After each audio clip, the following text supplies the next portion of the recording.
आज हम आपको ओम्स लॉ के बारे में बताएंगे। एक करंट इलेक्ट्रिसिटी क्लास 12 के चैप्टर नंबर 3 का एक टॉपिक है। ओम्स लॉ होता क्या है? It is a relation between the potential difference applied across a conductor and current flowing through it. So Ohm is a scientist which give the Ohm's law. According to him, the current flowing through a conductor is directly proportional to the potential difference applied across it, provided the physical condition remains same across the conductor, provided physical conditions remain same.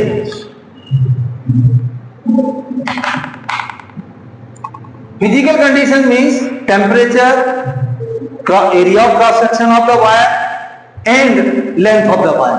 These are the physical conditions which will not change entire the application of the different potential difference across the conductor. So mathematically it can be write that current is proportional to potential difference V. It can also be write as a V proportional to I.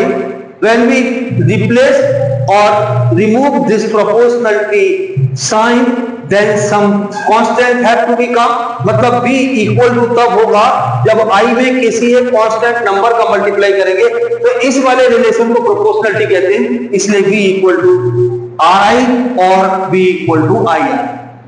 This R constant is called is a proportionality constant and called resistance of that conductor.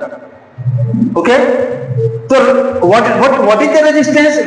In the property of resistance or the definition or understanding of the resistance is a resistance of conductor or material is internal property which provide the obstacle in flow of current को flow करने में जो रुकावट डालता है internally जो conductor, तो वो कहलाता है रेजिस्टेंस ऑफ दैट कंडक्टर। अगर हम इसमें जो कंडक्टर के अक्रॉस पोटेंशियल डिफरेंस अप्लाई कर रहे हैं, जो इंक्रीज कर रहे हैं पोटेंशियल को, उस पोटेंशियल और फ्लोइंग करंट इन दोनों में ग्राफ ड्रॉ करें, तो ये स्लाइंट लाइन इस तरीके की लाइन आती है, straight line which shows the proportionality of the current and potential. Okay, so and this line, the slope of this line, slope का मतलब होगा ये, स्लोप का मतलब ये, स्लोप का मतलब ये angle tan theta. whenever we want to find out the slope between two points, we will find the tan theta of this angle, means tangent जो होगा इसका उस पॉइंट का उसका एंगल होगा। और टेंजेंट आप जानते हैं कि जब राइट एंगल ट्रायंगल है तो परपेंडिकुलर अपॉन बेस लिया जाता है। So perpendicular is become the difference of the potential, so it will call potential difference, or this one is current. So potential difference upon current will be equal to the resistance of the current. The unit of resistance is ohm. Ohm unit is given in honor of the scientist Ohm, Simon Ohm, and it is denoted by omega. Okay, so once again the resistance is a obstacle provided internally by conductor in flow of current. So this is the resistance of conductor. So here is Ohm's law. Further now, the resistance of conductor depends on the length of the wire. अगर हमें बड़े resistance की जरूरत है, actually क्या है कि जो अपने इलेक्ट्रॉनिक सर्किट होते हैं उनके कंपोनेंट 3 और 4 है। नंबर 1 रेजिस्टेंस, इलेक्ट्रिकल कंपोनेंट की बात करें तो नंबर 1 रेजिस्टेंस, दूसरा है capacitance, capacitor not capacitance.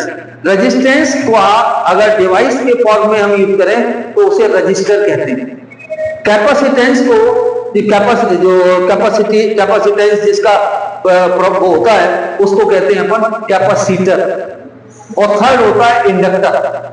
Fourth होता है ट्रांसफार्मर। यही इलेक्ट्रिकल सर्किट में इन्हीं चीजों का यूज होता है और इनको यूज करके हम डिफरेंट सर्किट्स को डिजाइन करते हैं। जब हम रेजिस्टेंस की बात करें तो कहीं हमें लार्ज रेजिस्टेंस की जरूरत है, कहीं स्मॉल रेजिस्टेंस की जरूरत है। तो लार्ज रेजिस्टेंस को फॉर्म करने के लिए हम क्या करते हैं, एक जो रेजिस्टेंस है, पहले तो हम डिपेंडेंसी देखते हैं कि रेजिस्टेंस की डिपेंडेंसी क्या है। Resistance is directly proportional to the length of conductor. जितना बड़ा कंडक्टर होगा उतना ज्यादा रेजिस्टेंस होगा, और resistance is inversely proportional to the area of cross section. जितना पतला वायर होगा उतना ज्यादा रेजिस्टेंस होगा, जितना थिक वायर होगा उतना कम रेजिस्टेंस होगा। जब हम इन दोनों को कंबाइन कर लेते हैं तो R proportional to L upon A होता है, और A को जब हम रिमूव करते हैं तो आ जाता है R equal to A constant और L upon E। This constant is called specific resistance और resistivity of conductor. The resistivity of conductor और specific resistance is a property of material by which the resistance is formed. जिससे resistance बना हुआ है उसकी property होती है। यानी कहने का मतलब है the rho of a material is fixed. If the greater the rho of material there will be need of a small length of wire to make a more valued resistance, और that should be thin. अगर हम किसी wire को पतला कर दें तो पतला करने पर क्या हो रहा है, उसका रेजिस्टेंस बढ़ रहा है, और लॉन्ग वायर ले लें। यही रीजन है कि अपने पास जो पुराने वाले बल्ब आते थे, उन पुराने वाले बल्ब में जो फिलामेंट होता था that is in thin in form of thin string, because of we need the maximum resistance. So when we flow the current will pass through that resistance, it will provide the great resistance and energy have to loss. और वो energy क्या होगी, it convert into the heat and which produces the light of the